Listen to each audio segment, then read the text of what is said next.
Hello everyone, Archana is here. Welcome to the 15th session of presentation, ICSE Class 10, Paper 2, Literature in English. In today's session, let us deal with the play The Merchant of Venice, written by William Shakespeare. About the playwright. William Shakespeare was an English playwright, poet, and actor widely regarded as the greatest writer in the English language and the world's greatest dramatist. He is often called England's national poet and the Bard of Avon. His extant works, including collaborations, consist of some 39 plays, 154 sonnets, 2 long narrative poems, and a few other verses, some of uncertain authorship. His plays have been translated into every major living language and are performed more often than those of any other playwright. They also continue to be studied and reinterpreted. The Merchant of Venice is a 16th century play written by William Shakespeare in which a merchant in Venice named Antonio defaults on a large loan provided by a Jewish moneylender, that is Shylock. It is believed to have been written between 1596 and 1599. Merchant of Venice Antonio, who takes a large loan from a Jewish moneylender Shylock. The loan is taken by Antonio to help his best friend Bassanio, who seeks financial help from Antonio to woo his lady love Portia. Antonio therefore takes the money from Shylock, and Antonio and Shylock have a great contempt for each other. Shylock agrees to lend him money on a condition that Shylock will have the right to take a pound of flesh from Antonio if he is unable to pay the loan. Antonio suffers a huge loss in business due to which he is unable to repay the debt. This gives Shylock the opportunity to claim his pound of flesh from Antonio. The play includes a famous courtroom scene where Portia, Bassanio's wife, saves Antonio's life disguised as a man and a lawyer. The play has strong elements of anti-Semitism, that is, a strong prejudice against Jews. The courtroom scene, the judgment against Shylock, and the conditions that grant him pardon are influenced by anti-Semitism. The play consists of 5 acts, 20 scenes in total. Act 1 consists of 3 scenes, Act 2 9 scenes, Act 3 5 scenes, Act 4 2 scenes, and Act 1 scene. The Merchant of Venice is one of the masterpieces of arguably the best dramatist of all time. This is perhaps one of the most complex works of Shakespeare. It has been woven with a variety of issues like racism and love, as well as friendship and hatred. The ingenuity of characters is such that it allows the reader to drift away in the land of thoughts and draw deep motivation from them. Perhaps there is no other character in the whole literature like the character of Shylock in this drama. He appears in just 4 scenes but creates an indelible mark in the minds of the reader. However, the drama is a romantic comedy in letter as well as in spirit. The drama explores a myriad of themes, that is, n number of themes.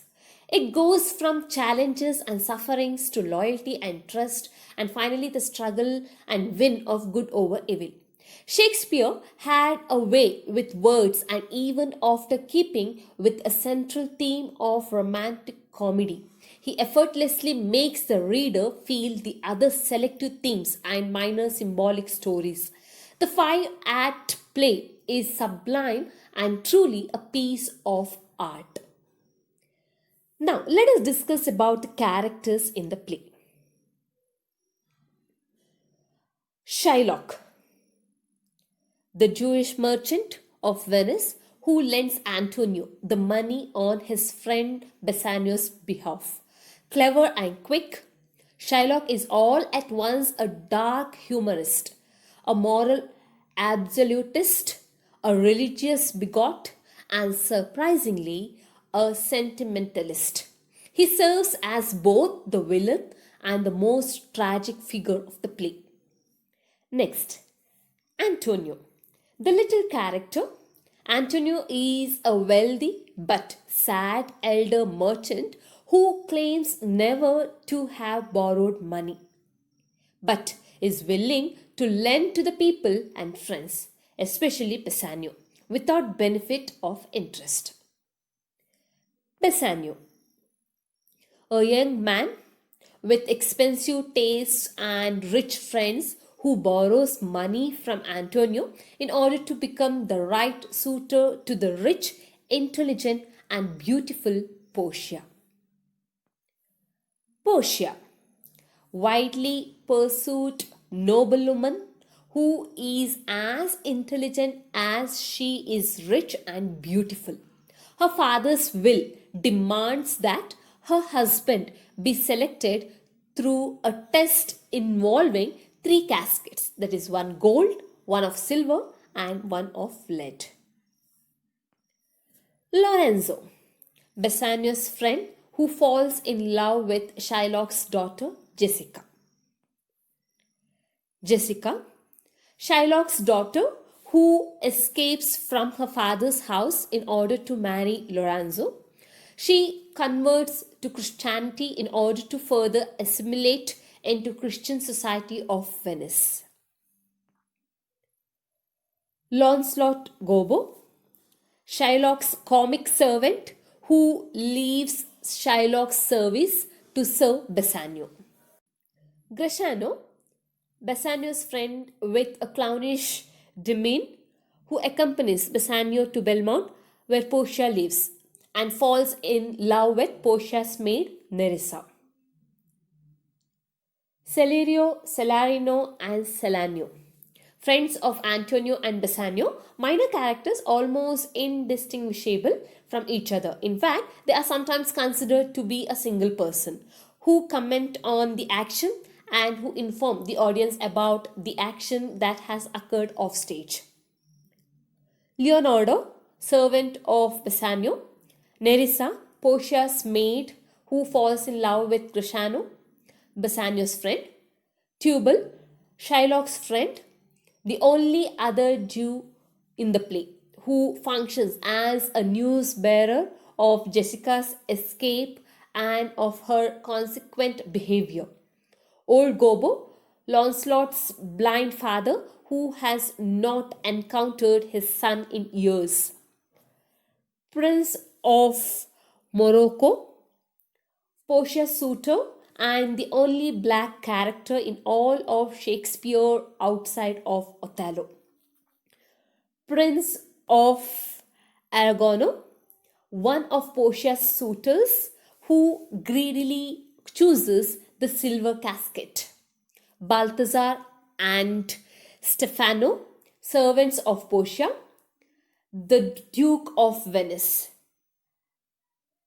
the office of Venice who presides over the court when Shylock intends to collect on his bond. So these are the characters of the play. The first scene takes place on a street in Venice. So Antonio, a merchant, expresses unhappiness. His friends, Celario and Celanio, find out what is wrong and ask if he is worried about his ships or in love. It appears that he has no basis for his unhappiness, and Celario suggests that he could choose to be happier. They then see Bassanio, Lorenzo, and Gratiano coming up the street. Celario and Celanio leave Antonio to his other friends. Gratiano advises Antonio to cheer up. Bassanio, who has known Antonio for some time and has borrowed money from them in the past, tells the group of a rich lady he hopes to marry. He suggests that If he could marry Portia, all his money problems would be over. Antonio is willing to help his friend with traveling money, but he is short on cash and will need to borrow money. So, Act 1, Scene 1, in brief, Antonio, a Venetian merchant, complains to his friends, that is Celario and Celanio, that a sadness has overtaken him and dulled his faculties. He is feeling very sad, although he is at a loss to explain why. He doesn't know, he doesn't have the reason why he is sad. So Celario and Celanio suggest that his sadness must be due to his commercial investments. So for Antonio has dispatched several trade ships to various ports. So Celarino says that it is impossible for Antonio not to feel sad at the thought of perilous ocean sinking his entire investment. But Antonio assures his friends that his business ventures do not depend on safe passage of any one ship. So Salanio then declares that Antonio must be in love. So he is sad. But Antonio dismisses the suggestion. He says, no, that is not the reason.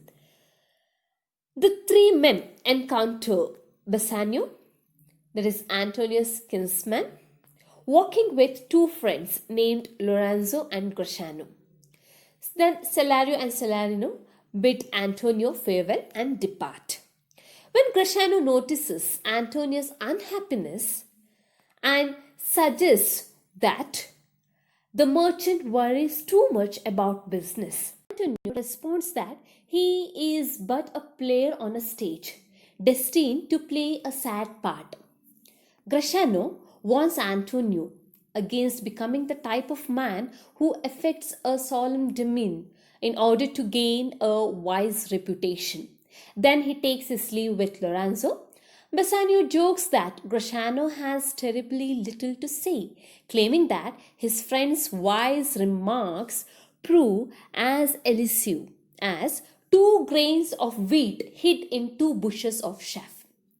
So Antonio asks Bassanio to tell him about the secret love that Bassanio is harboring. In reply, Bassanio admits that although he already owes Antonio a substantial sum of money from his earlier, more extravagant days, he has fallen in love with Portia, a rich heiress from Belmont, and hopes to win her heart by holding his own with her other wealthy and powerful suitors. In order to woo Portia, however, Bassanio says he needs to borrow more money from Antonio. Antonio replies that he cannot give Bassanio another loan, as all his money is tied up in his present business ventures, but offers to guarantee any loan Bassanio can round up. Act 1, Scene 2. This scene takes place in Belmont, in room in Portia's house. Portia complains of weariness and her companion Nerissa advises her to appreciate what she has. They discuss Portia's father's will, which outlines the terms for Portia's marriage options. Her suitors must choose the correct casket and jewelry box from 3 choices. They can choose from gold, silver, or lead. And the correct box contains a picture of Portia. Portia makes fun of her current suitors. Nerissa suggests that if the drunk German chooses the correct box, Portia should refuse him anyway. Nerissa mentions Bassanio, and Portia shows interest in him coming to Belmont. Nerissa reveals that the other suitors have decided to leave because of the provision in the will that forces a rejected suitor to never marry. A messenger comes in to tell them of 5 more suitors that have arrived. Portia expresses disinterest in marrying a prince of Morocco who has a dark complexion. So, Act 1, Scene 2. At Belmont, Portia complains to her lady in waiting, that is Nerissa, that she is weary of the world because, as her dead father's will stipulates, she cannot decide for herself whether to take a husband. Instead, Portia's various suitors must choose between 3 chests, that is 3 caskets, one of gold, one of silver, and one of lead, in the hopes of selecting the one that contains her portrait. The man who guesses correctly will win Portia's hand in marriage. But those who guess incorrectly must swear never to marry anyone. Nerissa lists the suitors who have come to guess: a Neapolitan prince, a Palatine count, a French nobleman, an English baron, a Scottish lord, and the nephew of the Duke of Saxony. And Portia criticizes their many hilarious faults. For instance, she describes the Neapolitan prince as being too fond of his horse, the Palatine count as being too serious, the Englishman as lacking any knowledge of Italian or any of the other languages Portia speaks, and the German suitor of drunkenness. Each of these suitors has left without even attempting a guess for fear of the penalty for guessing wrong. This fact relieves Portia, and both she and Nerissa remember Bassanio, who has visited once before as the suitor most deserving and worthy of praise. A servant enters to tell Portia that the Prince of Morocco will arrive soon. So the news that Portia is not at all happy to hear. So students, here we have winded up Act 1, Scene 1 and 2. The remaining scene of the act, that is third scene of Act 1, will discuss in coming session. Thank you, students.